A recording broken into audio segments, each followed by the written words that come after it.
Hello and welcome to some extra Star Citizen news. At BritizenCon there was a second dev panel focusing on some of the technical aspects of the game, which we're going to go over, and there was some recent dev posts regarding cargo and stars from Spectrum, as well as a few things that Ben Lesnick said on Bensday with BatGirl. So we're going to go over all that. Let's start with the BritizenCon technical panel. The railgun, the huge ones that exist in real life that are going on military carriers, the ones in-game are obviously smaller, and they have shoulder-mounted weapons. Originally, this shoulder-mounted railgun was created as a miniature version of the real-world one, and then it was reiterated, and with a lot of stuff in Star Citizen, they make it cool and sci-fi rather than reality. It's not finished yet, and they're also going to be integrating GPU particles into weapons and effects, so that we're going to see lots more effects and sparks and cool things. This is going to help normalize or prevent frame drop with explosions, but allow for a lot more fidelity in the effects and cool stuff that they can do. They can push a load of the process and resources onto the GPU. They are adding a particle trail to railguns too, as well, otherwise you wouldn't see that weapon fire as the projectile moves too fast, and they'll be doing that with weapons that move at a particularly fast speed, and there is some way of tracking them and tracing them. They've been reducing barriers to entry for the game in regards to controls, simplifying everything as much as possible. There is some more functionality that is coming in very soon that will hopefully make everything a lot easier, but they couldn't talk too much about it. Megamap and networking has been a focus for programming recently. This is changing the whole game for the persistent universe in 3.0, creating the foundations of what we're going to see in the future. 3.0 is a massive change where we're going to start to see tangible gameplay. The flight model is mostly physics-based. Mostly. The intelligent flight computer system takes the inputs and then puts them into thrust in-game from whatever your controller wants to do. But ships do have a top speed and other restrictions as well that isn't physically accurate, if you see what I mean. This is for gameplay, fun, balance, that kind of reason. They typically start with a realistic model and then have reined it back. They're also going to probably put engine trails on ships. Well, they are going to at least test them on ships so that will help players keep track of ships in combat. It might not necessarily be physically accurate in some situations, but it will hopefully help the gameplay. And this sort of stuff does get changed if it doesn't work. So if people hate it, or it doesn't work as intended, they will remove it or try something else. The air traffic control system, they talk about here as well. This assigns and players landing pads and helps players and NPCs take off and landing. In Squadron 42, they have a simplified version of this air traffic control system, as it doesn't have to deal with multiple players. A lot of systems are shared between Squadron 42 and the persistent universe, though for Squadron 42 they can be simplified for a single player environment. Item and engine tuning will be a thing in-game, and they talk about an interface that would allow this in the future. Nothing's been fully fleshed out there, though. Item 2.0 allows for all the functionality that they'd want for item and engine tuning, but it's not currently on the schedule, so expect it much longer term. They do talk about VR as well. The sound design takes into account virtual reality, and because of that, it's improved the game and game's audio as a whole. In regards to effects, they want to make sure that things like explosions, fire, and effects and sparks don't look flat in VR, so they are working on ways to do that. The object container streaming system is a big deal. It allows them to start creating the true foundations of the universe. Content in-game will be much easier to place and flesh out. It's great for performance and memory usage too. Item System 2.0 allows them huge amounts of functionality, systems that can talk to each other, and you can customize your ship and its equipment much more freely. It opens up so much gameplay. Object Container Streaming and Item System 2.0 are cornerstones and foundations for the current vision of Star Citizen. They are working on procedural weather effect systems as well, so that's going to be like wind coming off ridges, mosquitoes on water, sand blowing off dunes, snow falling on your camera, that sort of stuff. They talk a little tiny bit about HDR support. It's not on the schedule for the short-term roadmap stuff, but it's a big thing to put in engine, and they do want to get it integrated in the longer term. The music logic system has been developed for over a year now. They take whatever you're doing in game, your circumstances, are you taking hits, are you winning a battle, are you floating in space? It also considers your line of sight, predictions about what might happen to you as well. And it ramps up and down like the tempo and what music you're going to be hearing. It kind of generates action music based on your situations. On the Persistent Universe side, it's Pedro's compositions, and on the Squadron 42 side, it's Jeff Ali's. It's described as a interactive cinematic scoring system, and it is pretty awesome, to be honest. I don't really like music in games very often, but this sort of stuff actually builds the ambience and the action intensity quite well. Balance stuff. So they talk a little bit about balance. New ships are classified on intention, size, weaponry, and role, and then balanced around that. An example of the intention of the Buccaneer is a glass cannon dogfighter. They constantly need to balance and rebalance weapons, ships. Even a small change could upset an entire everything. Everything's balanced. There will be more ironed out balance later that will come in when the game is a bit more established. The Constellation, for example, as well, has lots of missiles. That makes it hard to balance in game at the moment. They've made it slower and easier to hit as a ship, but it's still a missile spam platform, and it's a challenge for them to balance. And they are considering like removing some of its offensive capability with those missiles, but we'll have to wait and see exactly what they do.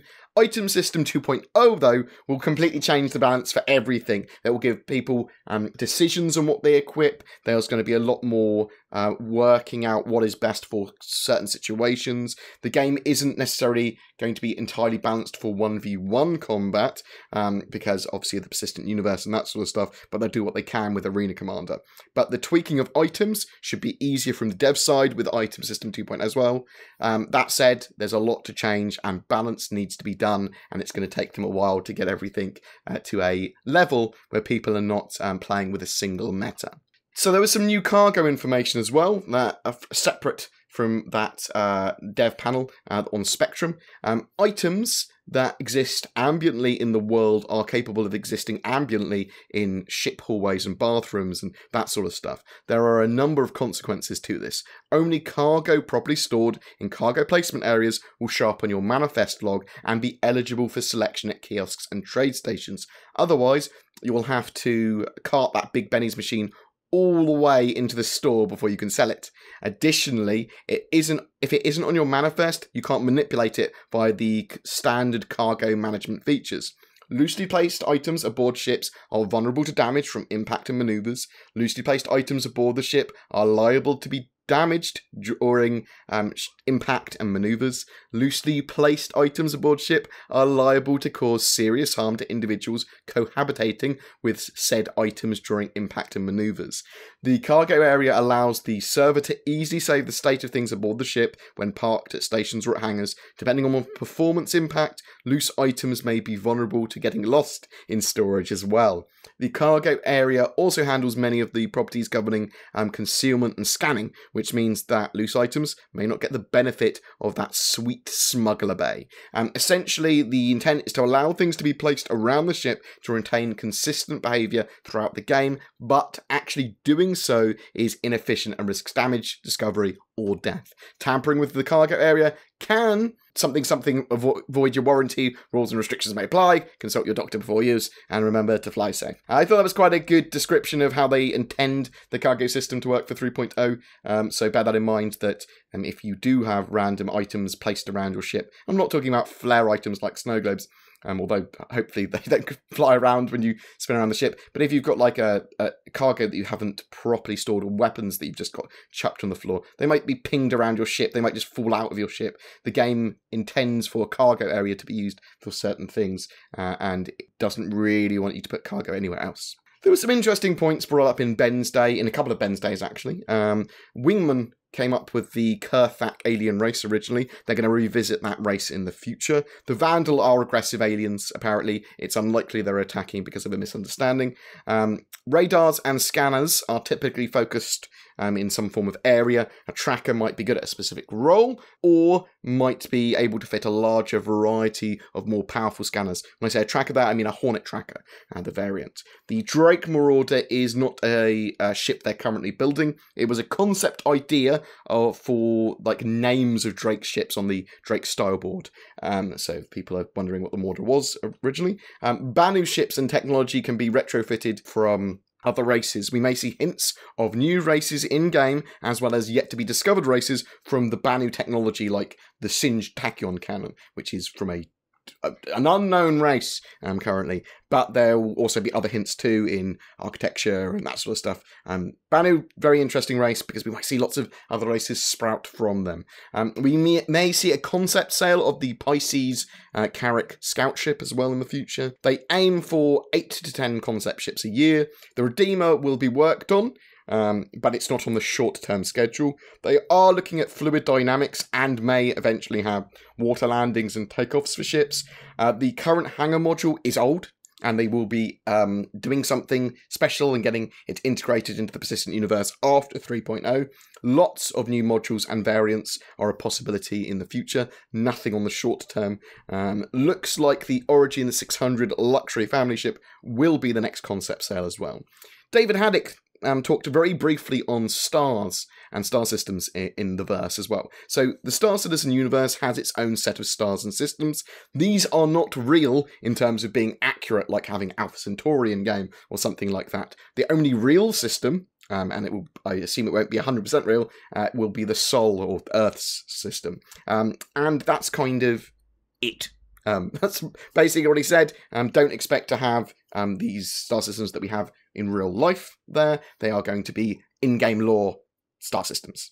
And I hope that was interesting and informative, guys. I do like to do these extra news little shows occasionally when it doesn't fit my normal news narrative. I like to cover things in certain ways. Every month you can win a ship for May. That's an Avenger Titan. All you need to do is be subscribed to the channel and comment on any of our Star Citizen videos for that month. So please download. Were you excited about the possibility of the Origin 600 being the next ship, or you're not interested in that sort of luxury ship? What do you think the Kurthak are going to be like? Do you think they're crab people? Are you excited about 3.0 like I am?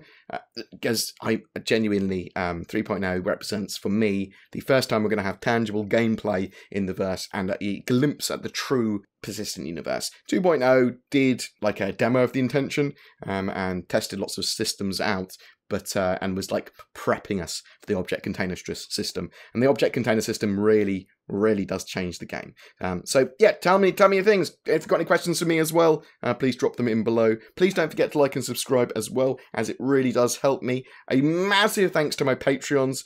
Genuinely, every dollar helps me create more content, keep on doing what I'm doing, go to events, buy computer parts, all that sort of jazz. So thank you so much. And if you're interested in any of the stuff we've talked about, links in the description. Interested in becoming a Patreon, also links down below in the description, but also the comments. Thanks so much, guys, and I will see you in the verse.